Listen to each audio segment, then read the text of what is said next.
Hello students, हम लोग आज फिर प्रोनाउन से संबंधित क्वेश्चंस को सॉल्व करेंगे। जैसा कि हम लोग लगभग 50 क्वेश्चंस प्रोनाउन से संबंधित सॉल्व कर चुके हैं और स्टेप बाय स्टेप हम लोग प्रोनाउंस को समझ रहे हैं।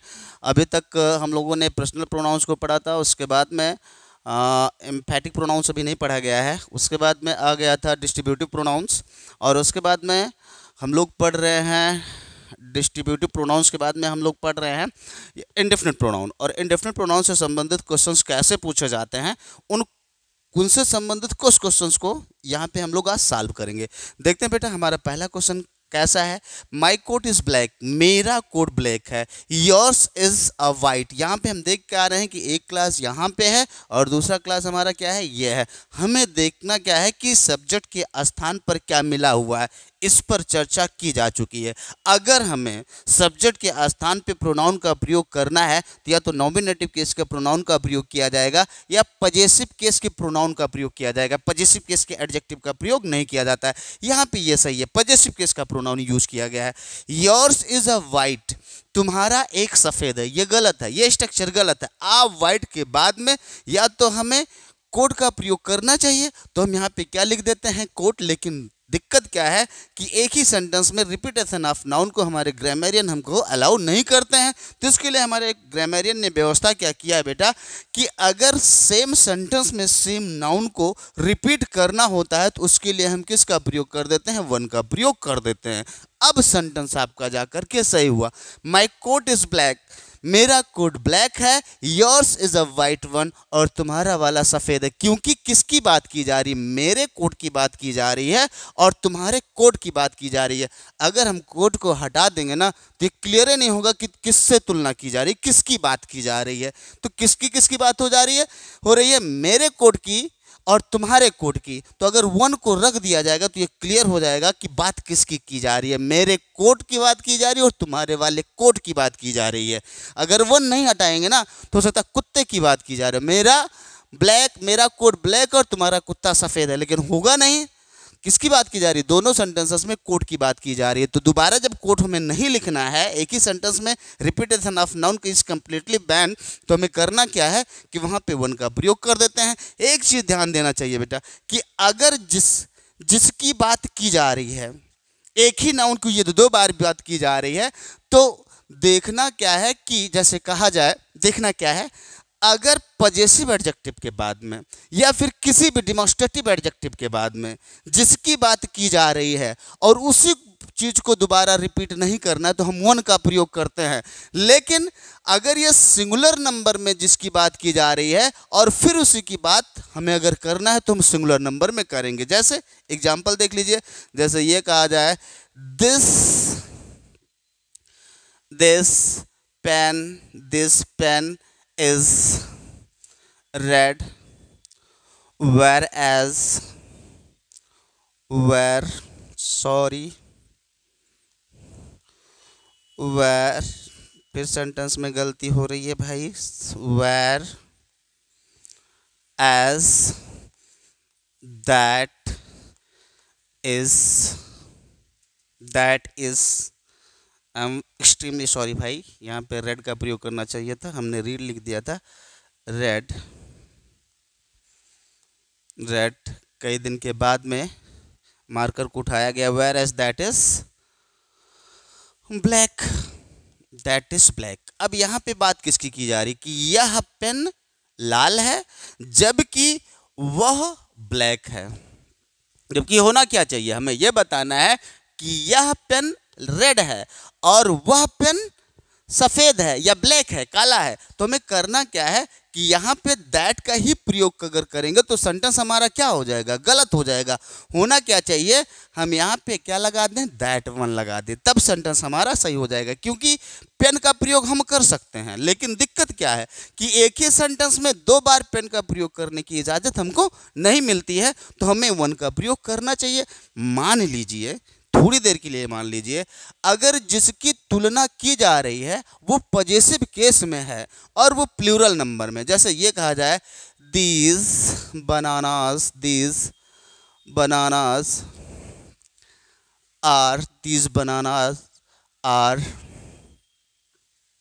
Are fresher are fresher than those.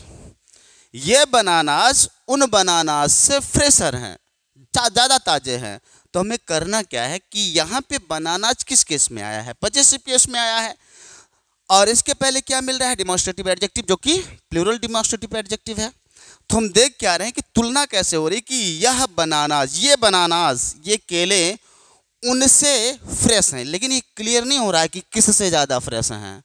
तो किससे ज़्यादा फ्रेश हैं उसको उल्लेख करने के लिए या तो हम बनानास लिखें या तो फिर हम वन लिखें, लेकिन दिक्कत क्या है कि ये हमारा प्लूरल नंबर में है, तो वन भी कैसा होना चाहिए, प्लूरल नंबर में होना चाहिए। तो वन का प्लूरल क्या होता है बेटा, वंस होता है, वो आपका प्रोनाउन है। क्लियर, वन का प्रयोग भी हम प्रोनाउन के रूप में करते हैं। तो मुझे लगता है कि कुछ बात आपको समझ में आ गई है, और कुछ बातें अभी इसी से संबंधित जब क्वेश्चंस आएंगे उनसे हम लोग समझेंगे। अगला क्वेश्चन क्या है, it is a black car but I want a new.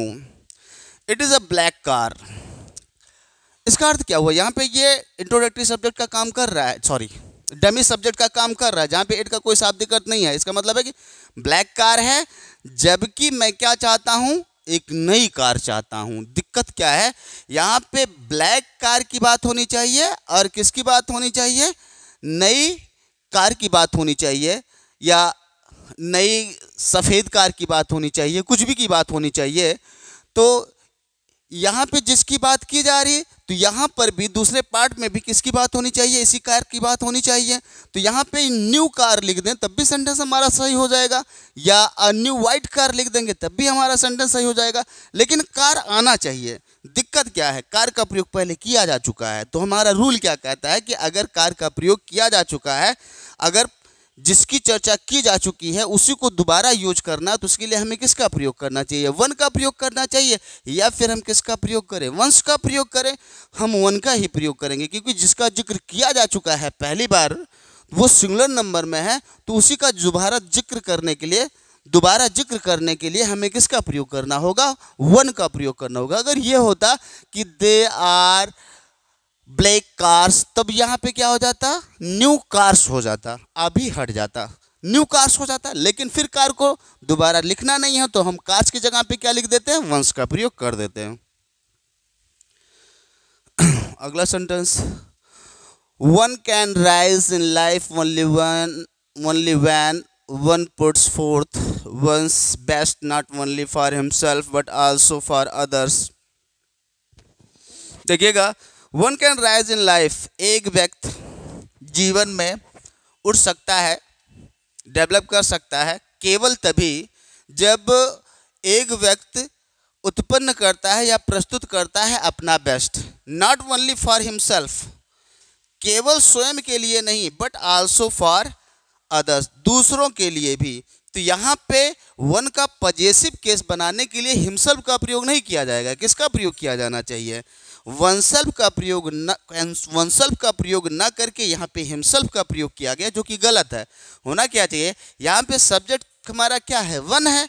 अगर सब्जेक्ट हमारा वन है तो उससे संबंधित बनने वाला पजेसिव एडजेक्टिव क्या होगा, वंस होगा, हिमसेल्फ नहीं होगा, हिज नहीं होगा। अगर इससे बनने वाला पजेसिव एडजेक्टिव बनाना है तो वंस होगा, लेकिन रिफ्लेक्सिव केस बनाना होगा तो क्या होगा, वनसेल्फ होगा। और यहीं पर गलती की गई, यहाँ पे हिमसेल्फ नहीं होना चाहिए, यहाँ पे होना क्या चाहिए, वनसेल्फ होना चाहिए। तब क्या हो जाएगा, one can rise in life only when one puts forth one's best, not only for oneself होगा बेटा, तब सेंटेंस हमारा सही होगा। यहाँ पे क्या हो जाएगा, वनसेल्फ हो जाएगा, तब सेंटेंस हमारा सही हो जाएगा। बट ऑल्सो फॉर अदर्स, क्योंकि यहाँ पे सब्जेक्ट के रूप में वन का प्रयोग किया गया है, और यहाँ पे भी सब्जेक्ट के रूप में वन का प्रयोग किया गया है, और यहाँ पे पजेसिव एडजेक्टिव के रूप में वंस का प्रयोग किया गया है। तो यहाँ पे बेटा क्या होगा, पजेसिव एडजेक्टिव के बाद में अगर रिफ्लेक्सिव केस प्रोनाउन रखा जा रहा है तो हमारा कैसा होगा, वनसेल्फ होगा, हिमसेल्फ या हरसेल्फ नहीं होगा। भयंकर गलती यहीं पर कर देते हैं स्टूडेंट्स, तो यहीं पे गलती है। इस पार्ट में गलती होगी, जिस पार्ट में भी गलती है भाई, दिख रहा है दो पार्ट में, पार्ट नंबर 2 में। There were six lazy boys and 5 industrious in our class। देखिएगा, देयर वाज, अब ये आपको तो बताने की ज़रूरत नहीं है कि देयर के बाद में लगने वाला जो टू बी वर्ब होता है वो किसके हिसाब से होता है, कंप्लीमेंट के हिसाब से होता है। There were 6 lazy boys and 5 industrious, और 5 परिश्रमी। कौन परिश्रमी, ये क्लियर ही नहीं हो रहा है। There were 6 lazy boys, 5 lazy boys थे, आलसी लड़के थे, और 5 इंडस्ट्रियस बॉयज थे। ये होना चाहिए था, इंडस्ट्रियस के बाद में बॉयज आना चाहिए था, आया नहीं है। तो यहाँ पे क्या होना चाहिए, कौन इंडस्ट्रियस है, ये क्लियर नहीं हो रहा है। ये स्पष्ट हो रहा है कि सेंटेंस में बॉयज, दो प्रकार की बॉयज की बात की जा रही है, एक आलसी स्टूडेंट्स बॉयज हैं और एक परिश्रमी हैं। तो लेजी के बाद में बॉयज का जिक्र किया गया है, लेकिन इंडस्ट्रियस के बाद में बॉयज का जिक्र नहीं किया गया।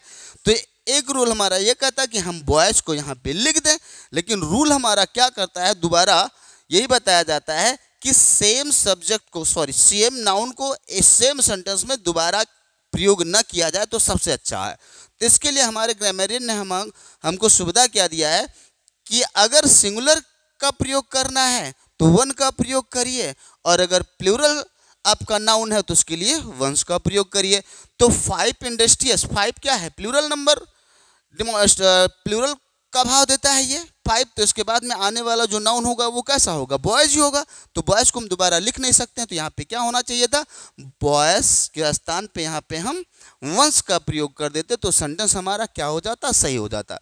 There were 6 lazy boys and 5 industrious ones, 6 आलसी लड़के थे और 5 परिश्रमी लड़के थे। तो लड़के का भाव देने के लिए यहाँ पे वंस का प्रयोग किया जाएगा इन और क्लास। जब तक इंडस्ट्रियस के बाद में, पहली बात तो इंडस्ट्रियस के पहले क्या है, ये एडजेक्टिव, एडजेक्टिव के पहले क्या है, एक एडजेक्टिव और आया है, कॉर्डिनल एडजेक्टिव आया है, और उस एडजेक्टिव के, ये एडजेक्टिव और ये एडजेक्टिव किसी न किसी नाउन को क्वालिफाई कर रहा है और उस नाउन का जिक्र नहीं किया गया, तो इसका प्रयोग भी और इसका प्रयोग भी गलत होगा। तो इसके स्थान पर अगर हम प्रोनाउन रख देंगे, वंस का प्रयोग कर देंगे, तो सेंटेंस हमारा क्या हो जाएगा, सही हो जाएगा। तो यहाँ पे वंस का प्रयोग नहीं किया गया, तो इसी पार्ट में गलती है। अगला देखिएगा, he prefers a brown horse to a white. देखिएगा बेटा, बहुत क्वेश्चन पूछा जाता है, प्रीफर्स के साथ में प्रीपोजिशन टू का प्रयोग किया जाता है, लेकिन इसका भी प्रयोग करते समय थोड़ी सी सावधानी बरतने की जरूरत है। प्रीफर्स के बाद में ऑब्जेक्ट आता है, प्रीफर्स के बाद में 2 ऑब्जेक्ट आता है, प्रीफर के बाद में जो पहला ऑब्जेक्ट आता है उसके बाद में प्रीपोजिशन टू का प्रयोग किया जाता है, और टू के बाद में दूसरा ऑब्जेक्ट आता है। जैसे she prefers tea to coffee, prefer के बाद में क्या, जैसे का सेंटेंस लिखा जाए यहाँ पे, सी प्रीफर्स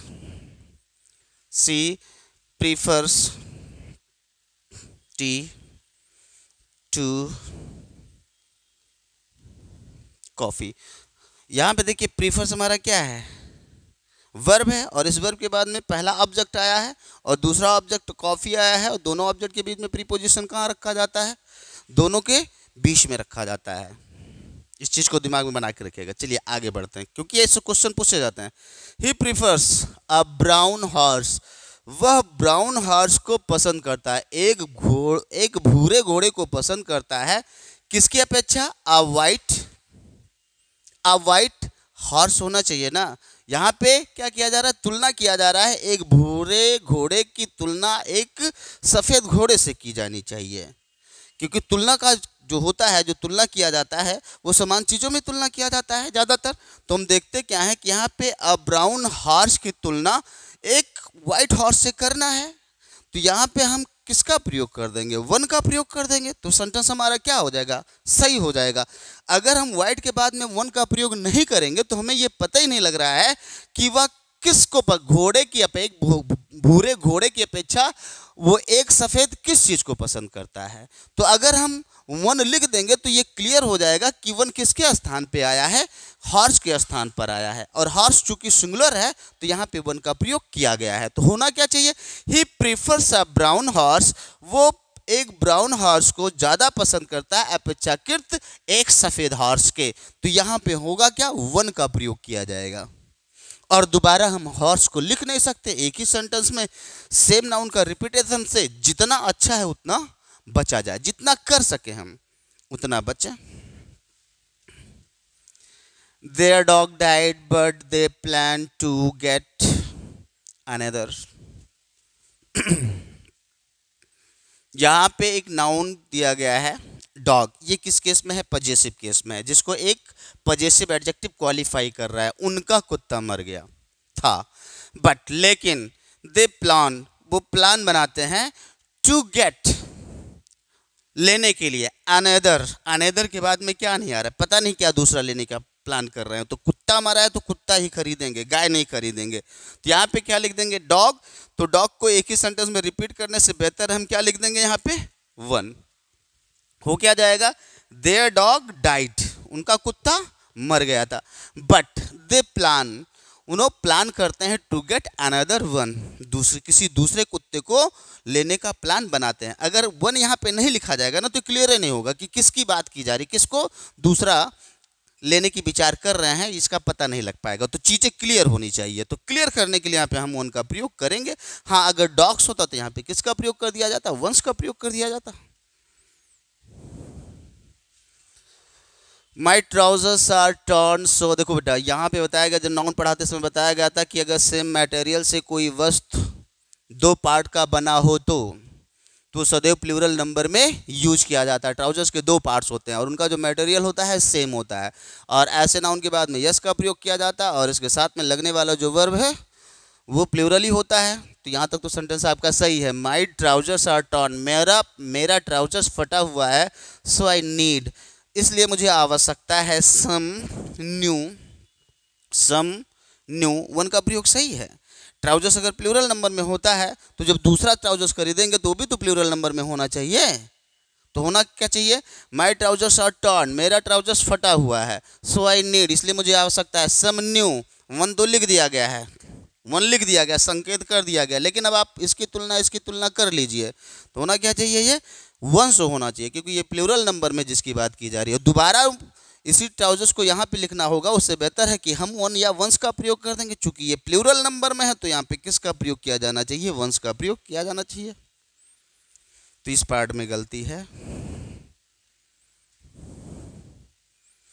अगला क्वेश्चन क्या है? The new smartphones are much faster than the old, कहाँ पे गलती है? द न्यू स्मार्टफोन्स, नए स्मार्टफोन्स आर मच फास्टर, ज़्यादा, बहुत ज़्यादा तेज हैं, देन अपेक्षाकृत पुराने से।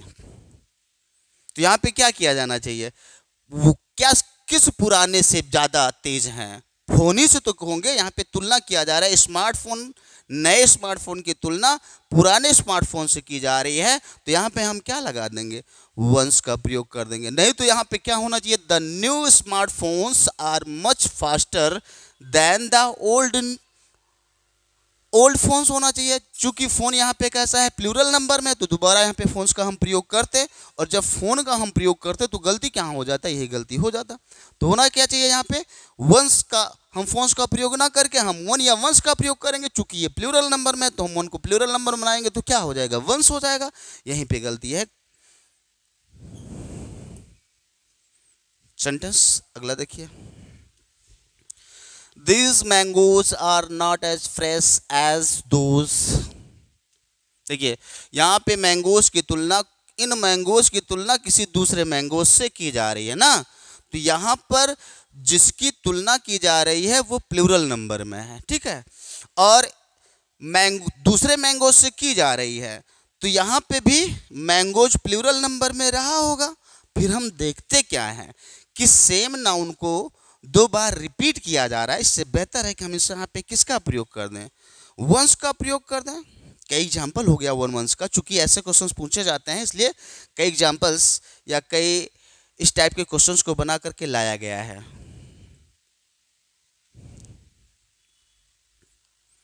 अगला देखिए, he deserved his demotion as he knew this.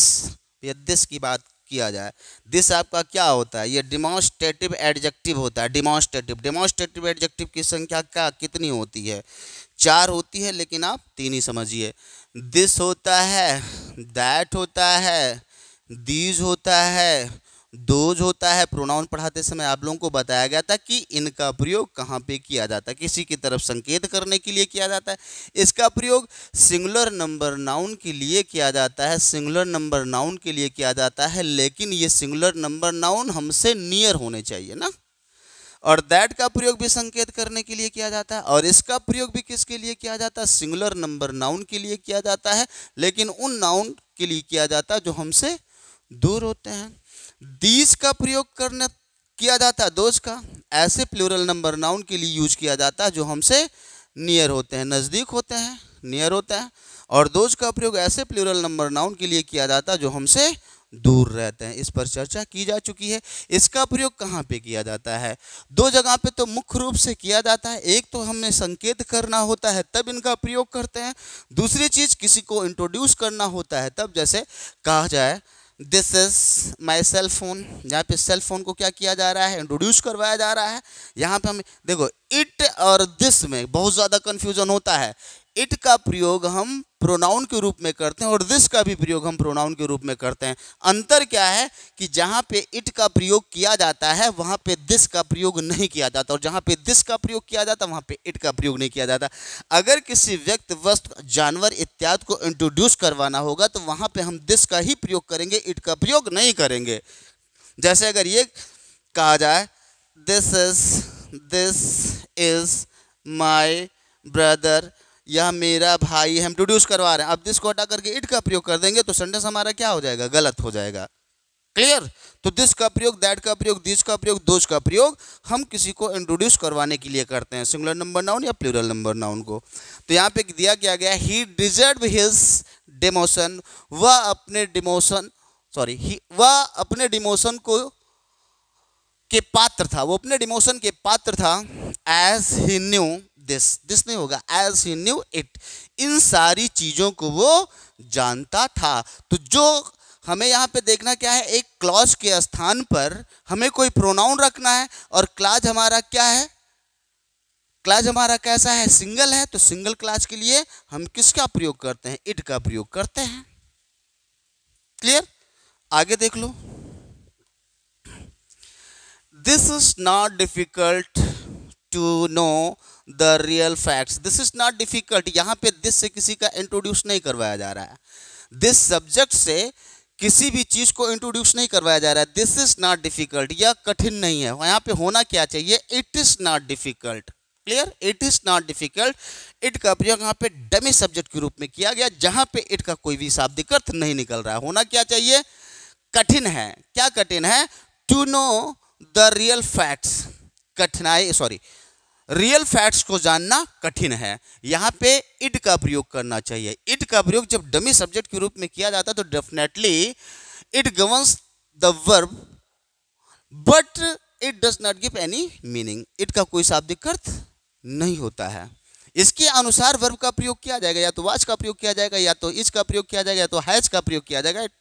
इसमें कोई संदेह की बात नहीं है। लेकिन क्या संदेह वाली बात है कि इट का प्रयोग हम इंट्रोड्यूस करवाने के लिए करते हैं। अगर डमी सब्जेक्ट के रूप में रखना है किसी को तो इट का प्रयोग करिए, दिस का प्रयोग ना करिए। तो होना क्या चाहिए? It is not difficult to know the real fact. Real fact को जानना कठिन नहीं है। रियल फैक्ट को, वास्तविक तथ्य को जानना कठिन नहीं है। और इसका मतलब दिस इज नॉट डिफिकल्ट, यह कठिन नहीं है। टू नो, जानना, द रियल फैक्ट, ये इंग्लिश के हिसाब से सही नहीं दे रहा है। तो पहले पार्ट में ही गलती है, सही सेंस नहीं दे रहा है। अगला question, this is all India radio giving you the news. सही है भैया। दिस का प्रयोग किसके लिए किया जा रहा है? ऑल इंडिया रेडियो को इंट्रोड्यूस करने के लिए किया जा रहा है। This is all India radio giving you the news. कोई गलती नहीं है इसमें, सब कुछ सही है, चकाचक है भैया। यही हुआ। फोन नंबर भी देना होगा तो दिस का हम प्रयोग करेंगे। दिस इज 8009783265, यही तो देंगे। तो जब किसी चीज़ को इंट्रोड्यूस करना होता है तो उसके लिए इट का प्रयोग नहीं किया जाता है, और जहाँ पे इट का प्रयोग किया जाता है वहाँ पे दिस का प्रयोग नहीं किया जाता है। क्लास में इसको खूब कायदे से बताया गया था। This is only a wise man. हमें लग क्या रहा है कि एक वाइज मैन को इंट्रोड्यूस करवाया जा रहा है? इंट्रोड्यूस नहीं करवाया जा रहा है, एक वाइज मैन की चर्चा की जा रही है। इंट्रोड्यूस नहीं की मतलब यह केवल एक बुद्धिमान आदमी है ना। ये होना क्या चाहिए केवल बुद्धिमान आदमी है who can give you such advice, जो तुम्हें ऐसी एडवाइस दे सकते हैं। दिस इज, अगर ये भैया क्या होता है यहाँ पे इंट्रोड्यूस करवाना होता तो ये क्या हो जाता, this is a wise man, या एक बुद्धिमान आदमी है। जबकि यहाँ इसके बाद में who can give you such advice, ये अर्थ देने वाला ना होता, ये अर्थ देने वाला नहीं बन रहा है अगर दिस का प्रयोग कर रहे हैं। लेकिन अगर इट का प्रयोग कर रहे हैं तो इसका मतलब क्या रहा है कि केवल बुद्धिमान आदमी हैं जो तुम्हें क्या दे सकते हैं, ऐसी एडवाइस देते हैं। तो यहाँ पे दिस का प्रयोग नहीं किया जा सकता, क्योंकि यहाँ पे दिस का प्रयोग इंट्रोड्यूस करवाने के लिए नहीं किया गया है। यहाँ पे डमी सब्जेक्ट की जरूरत है। इट, जहाँ पे इट का कोई भी शाब्दिक अर्थ ना निकले। अगला दिस रेंस, भाई देखो नेचुरल फिनोमेनन को क्रिएट करने वाले जो शब्द होते हैं या जो वर्ब होते हैं उनके पहले किसका प्रयोग किया जाता है, इट का प्रयोग किया जाता है, दिस का प्रयोग नहीं किया जाता है। जैसे कहा जाए दिस स्नोज, दिस स्नोज, बर्फबारी होती है या बर्फबारी हुई, सेंटेंस आपका गलत। क्यों? क्योंकि ये कैसा वर्ब है या ऐसा वर्ब है जो नेचुरल फिनोमेनन से संबंधित है। बर्फबारी होती है तो जो नेचुरल, भाई स्नो हो, रेन हो, थंडर हो, ये सारी चीज़ें जो होती हैं उनके पहले हमें किसका प्रयोग करना होता है, इट का प्रयोग करना होता है, दिस का प्रयोग नहीं करना होता है। दिस रेन्स गलत है, यहाँ पे होना क्या चाहिए, इट रेन्स एंड थंडर्स, बारिश होती है और गर्जना होती है। एवरी मॉर्निंग, हर सुबह बरसता है और गरजता है। तो यहाँ पे इट का प्रयोग किया जाएगा, क्योंकि रेन हमारा कैसा वर्ड है, रेन है, स्टॉर्म है, विंटर है, ये सब नेचुरल फिनोमेनन से संबंधित वर्ड है। इनके लिए हम इट का प्रयोग करेंगे, दिस का प्रयोग नहीं करेंगे। हम कभी नहीं कहते this is summer, it is summer. अगला question, each of the two sisters has separate room of his own. Each का प्रयोग तो ये समझ लीजिए, ईच के बाद में आने वाला जो नाउन और प्रोनाउन होता है ना, वो दो के लिए भी हो सकता है। ईदर का भी प्रयोग दो के लिए किया जाता है और ईच का प्रयोग भी दो के लिए किया जाता है। अंतर यह है कि ईदर का प्रयोग हम दो से अधिक के लिए नहीं कर सकते हैं, जबकि ईच का प्रयोग हम दो के लिए भी कर सकते हैं, दो से अधिक के लिए भी कर सकते हैं। Each of the two sisters, यहाँ तक तो सही है। अब ऐसे सेंटेंस में सब्जेक्ट क्या है आपका, ईच है, जो कि सिंगुलर माना जाता है, हैज लगेगा इसके बाद में। अ सेपरेट रूम, अलग रूम रखते हैं। अब यहाँ पे हमें देखना क्या बेटा, जो हिज का प्रयोग किया गया वो गलत है। यहाँ पे ईच आपके बाद में आने वाला जो नाउन है उसका जेंडर क्या है, फेमिनिन जेंडर, और फेमिनिन जेंडर है जरूर है, सिस्टर्स जरूर है, लेकिन जेंडर तो फेमिनिन ही होगा, जेंडर तो फेमिनिन होगा, लेकिन नंबर उसका कैसा होगा, सिंगुलर होगा। तो इस यहाँ पे क्या होगा, अगर फेमिनिन जेंडर सिंगुलर नंबर में है तो उसके लिए हर का प्रयोग किया जाएगा, हिच का प्रयोग नहीं किया जाएगा। तो गलती यहीं पर है। किस नंबर पे गलती भैया, इस नंबर पर गलती है।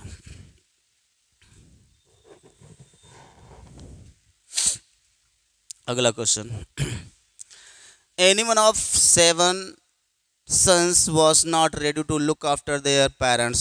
भैया जहां पर एक से अधिक ना, सॉरी, कम से कम 3 नाउन या 3 से अधिक नाउन होंगे, उसके लिए हम ईदर का प्रयोग नहीं करते हैं, या तो ईच का प्रयोग करते हैं, या तो एवरीवन का प्रयोग करते हैं, या फिर एनीवन का प्रयोग करते हैं। एनीवन के बाद में 7 सन्स की चर्चा की गई है, एनीवन का प्रयोग सही किया गया है। ऐसे सेंटेंसेस में या ऐसे फ्रेज में जो एनीवन, अगर anyone plus plural number noun का प्रयोग यदि सब्जेक्ट के स्थान पर आया है तो हम एनीवन को ही क्या मानते हैं, सब्जेक्ट मानते हैं, और उसी के हिसाब से वर्ब का प्रयोग करते हैं। एनीवन ऑफ 7 सन्स वाज, यहाँ तक तो सेंटेंस सही है। नॉट रेडी, ये भी सही है, नहीं तैयार है। टू लुक आफ्टर, देखभाल करने के लिए। देयर पेरेंट्स गलत है, सन्स हैं, प्लूरल नंबर में है। तो यहाँ पे हमें देखना क्या है कि सब्जेक्ट हमारा ये नहीं है, सन्स नहीं है, एनीवन है। तो एनीवन सिंगुलर नंबर में, तो इसके लिए हमें किसका प्रयोग किया जाना चाहिए, हिज का प्रयोग करना चाहिए। अब यहाँ पे क्या है कि चूंकि सन्स हमारा क्या है, मैस्कुलिन जेंडर का है और प्लूरल नंबर में है, इसका जेंडर मैस्कुलिन है और सिंगुलर नंबर में, तो इसके लिए हम किसका प्रयोग करेंगे, हिज का प्रयोग करेंगे। अगर यहाँ पे डॉटर्स होता तो क्या होता, यहाँ पे हर का प्रयोग कर दिया जाता। मान लीजिए इसके बाद में सेंटेंस बदल गया होता और यहाँ पे क्या होता, मान लीजिए बुक्स होता तो यहाँ पे किसका प्रयोग कर दिया जाता, इट्स का प्रयोग कर दिया जाता। मान लो यहाँ पे यू होता, संस के स्थान पे यू होता, तो हम यहाँ पे किसका प्रयोग कर देते, योर का प्रयोग कर देते। इन सारी चीज़ों पर चर्चा की जा चुकी है क्लास में। जैसे मान लो भैया, जैसे दिया जाए any one of you can choose your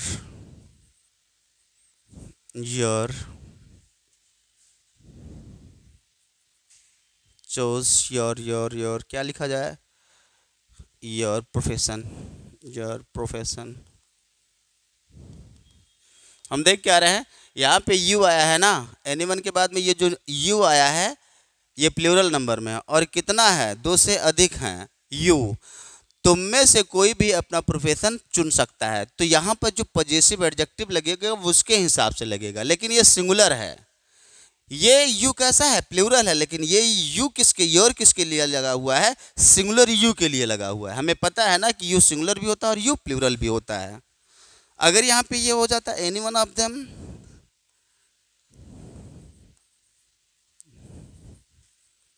any one of them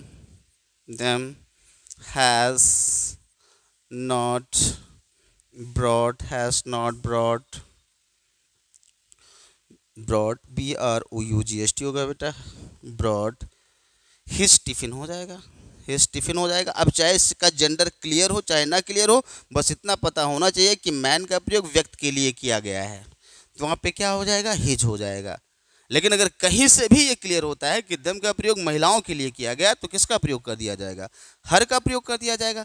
अगर मान लो एनीवन के बाद में जो दम का प्रयोग किया गया है वो वस्तुओं के लिए किया गया है, तो उसके लिए हम इट्स का प्रयोग करेंगे। जानवरों के लिए किया गया है, डोमेस्टिक जानवरों के लिए नहीं, स्मॉल क्रिएचर के लिए किया गया है, छोटे जानवरों के लिए किया गया, तो वहाँ पर इट्स का प्रयोग कर दिया जाएगा। इस पर खूब चर्चा हुई है। तो यहाँ पे एनीवन आपका सब्जेक्ट, और इसके हिसाब से यहाँ पे जो लगने वाला पॉजेसिव एडजेक्टिव है वो क्या होगा, हिज होगा बेटा। तो इसी पार्ट में गलती है। सातों पुत्रों में से कोई भी पुत्र तैयार नहीं था अपने माता पिता की देखभाल करने के लिए। This is the irony of Indian society. If this is winter in the northern hemisphere, what is it in the southern hemisphere. अभी चर्चा हो रही थी। ऐसा कोई भी शब्द जो नेचुरल फिनोमेनन को क्रिएट करने से संबंधित हो, उस वर्ड के लिए हम दिस का प्रयोग नहीं कर सकते। हम किसका प्रयोग करते हैं, इट का प्रयोग करते हैं। पहले पार्ट में ही गलती है। अब लेकिन देख लेते हैं, हो सकता है कि दूसरे पार्ट में भी कहीं गलती हो। If it is winter in the northern hemisphere, यदि उत्तरी गोलार्ध में ठंडी है, जाड़ा है। What is it, तो ये क्या होगा, इन द साउदर्न हेमिस्फीयर, तो साउदर्न हेमिस्फीयर में, दक्षिणी गोलार्ध में क्या होगा। देखो यहाँ पे इट का प्रयोग किसके लिए किया गया है, मौसम के लिए किया गया है। तो इट का प्रयोग मौसम के लिए किया गया तो सही है। विंटर हमारा क्या है, ऐसा शब्द है जिससे जो प्राकृतिक चीज़ें होती हैं, जो प्राकृतिक मतलब नेचुरल हैपनिंग्स जो होती हैं उनमें से एक है। तो इसके लिए हमें किसका प्रयोग करना है, इट का प्रयोग करना है, दिस का प्रयोग नहीं करना है। Right an article on either of the 7 wonders of the world. गलती कहाँ पे है, राइट एन आर्टिकल, एक अनुच्छेद लिखिए, एक आर्टिकल लिखिए, on either of the 7 wonders, 7 अजूबे, जो संसार के 7 अजूबे हैं उनमें से किसी एक पर क्या लिखना है, आर्टिकल लिखना है। तो ईदर के बाद में जो नाउन आ रहा है बेटा वो कैसा है, प्लूरल नंबर में है, ठीक है, लेकिन ये 2 का भाव नहीं दे रहा है। किसका भाव दे रहा है, 7 का उल्लेख किया गया। तो यहाँ पे किसका प्रयोग किया जाएगा, ईच का प्रयोग कर दो आंख बंद करके, या एनीवन का प्रयोग कर दीजिए। एनीवन का प्रयोग ज़्यादा सुटेबल माना जाएगा, ऑन एनीवन। ईच का भी प्रयोग सही नहीं माना जाएगा, anyone. Right an article on anyone of the 7 wonders of the world, संसार के 7 अजूबों में से किसी पर भी एक आर्टिकल लिखिए, एनीवन का प्रयोग कर दें, सेंटेंस आपका सही हो जाएगा। तो यहीं पे गलती है। हमें पता है ना भाई, आपके बाद में अगर 2 से अधिक का बोध कराने वाला नाउन और प्रोनाउन आ रहा है तो आपके पहले क्या आएगा, एनीवन का प्रयोग किया जाएगा। अगर दो होता तो यहाँ पे ईदर का प्रयोग कर दिया जाता। None of the 5 students has submitted their file. None का प्रयोग अगर इंडेफिनिट प्रोनाउन के रूप में किया जा रहा है तो उसके बाद में आने वाला इंडेफिनिट प्रोनाउन के रूप में अगर किया जा रहा है तो उसके बाद में आने वाला जो नाउन और प्रोनाउन होगा वो कैसा होना चाहिए, 2 से अधिक होना चाहिए। अगर ये 2 होता तो यहाँ पे नीदर का प्रयोग कर दिया जाता, सेंटेंस हमारा सही हो जाता। लेकिन आपके बाद में क्या आ रहा है, 2 से अधिक नाउन का प्रयोग किया गया है तो यहाँ पे नॉन का प्रयोग ही सही माना जाएगा, नीदर का नहीं। तो यहाँ तक तो सही है। नन ऑफ द 5 स्टूडेंट्स, 5 लड़कों में से कोई भी नहीं, हैज सबमिटेड, हैज का प्रयोग किया गया क्योंकि सब्जेक्ट आपका क्या है, नॉन है। नॉन अगर है तो इसके साथ में हैज का प्रयोग किया जाएगा, कोई दिक्कत नहीं है। Submitted there files, the fault exist just here. यहाँ पर देयर का प्रयोग नहीं करना चाहिए। यहाँ पे स्टूडेंट्स का जिक्र किया गया ना, इससे क्लियर है हमारा जेंडर। जेंडर इसके लिए हिज का प्रयोग किया जाएगा। अगर जेंडर से ये भी नहीं क्लियर हो रहा है कि मैस्कुलिन है कि फेमिनिन है तो हम मैस्कुलिन वाला जेंडर लगाएंगे, लेकिन सिंगुलर नंबर में लगाएंगे, हिज हो जाएगा, देयर का प्रयोग नहीं किया जाएगा। None of the 5 students has submitted his file. 5 students में से कोई भी स्टूडेंट अपने फाइल को जमा नहीं किया है तो यहाँ पे हिज का प्रयोग किया जाएगा, देयर का प्रयोग नहीं किया जाएगा क्योंकि सब्जेक्ट आपका क्या है, नन है, और नन आपका क्या है, प्रोनाउन है। सिंगुलर नंबर में यूज किया जाता है, इसके साथ में लगने वाला जो वर्ब होता है वो सिंगुलर होता है, इसके साथ में जो लगने वाला पजेसिव एडजेक्टिव होता है वो सिंगुलर होता है। लेकिन नन आपके बाद में जो आने वाला नाउन रहता है या प्रोनाउन रहता है उसके जेंडर के हिसाब से हम किसका प्रयोग करते हैं, हिज का प्रयोग करते हैं, योर का प्रयोग करते हैं, या फिर हर का प्रयोग करते हैं, या फिर इट का प्रयोग करते हैं। हम देयर का प्रयोग तो करते ही नहीं हैं। तो कहाँ पे गलती, यहाँ पे गलती है। अगला question, everyone has to prepare one's breakfast. Everyone यहाँ पे क्या है, इंडेफिनिट प्रोनाउन है। एवरीवन हैज, एवरीवन आप का प्रयोग जब सब्जेक्ट के स्थान पे किया जाता है तो इसको सिंगुलर माना जाता है, तो इसके साथ में लगने वाला जो वर्ब होगा वो कैसा होगा, सिंगुलर ही होगा। एवरीवन हैज टू प्रिपेयर, हर एक को अपना ब्रेकफास्ट बनाना पड़ता है, प्रिपेयर करना पड़ता है। तो यहाँ पर एवरीवन अगर सब्जेक्ट है बेटा तो इसके साथ में लगने वाला जो पजेसिव एडजेक्टिव होगा वो वन से नहीं होगा, वो क्या होगा, इसके साथ में हिज का प्रयोग किया जाएगा। अगर यहाँ पे वन सब्जेक्ट होता तो क्या हो जाता, one has to prepare one's breakfast, तब वहाँ पे वंस का प्रयोग किया जाता। लेकिन सब्जेक्ट आपका क्या है, एवरीवन है। ये हमारा क्या है, ये ऐसा इंडेफिनिट प्रोनाउन है जो व्यक्तियों के लिए यूज किया जाता है, और अगर व्यक्तियों के लिए यूज किया जा रहा है तो इसको सिंगुलर नंबर में माना जाता है, और इसके साथ में लगने वाला जो वर्ब होता है वो सिंगुलर होता है, और इसका जो पजेसिव एडजेक्टिव होता है एवरीवन से अगर क्लियर हो रहा है या इसके पहले कोई क्लॉज आया है या सेंटेंस आ रहा है उसका जेंडर क्लियर हो जा रहा है तो हिज या हर में से कोई एक लगा देते हैं। इंडेफिनिट से संबंधित, इंडेफिनिट प्रोनाउन से संबंधित क्वेश्चन को पढ़ाया गया और कल फिर पढ़ाया जाएगा ताकि सारे कॉन्सेप्ट आप लोगों के क्लियर हो जाए। धन्यवाद।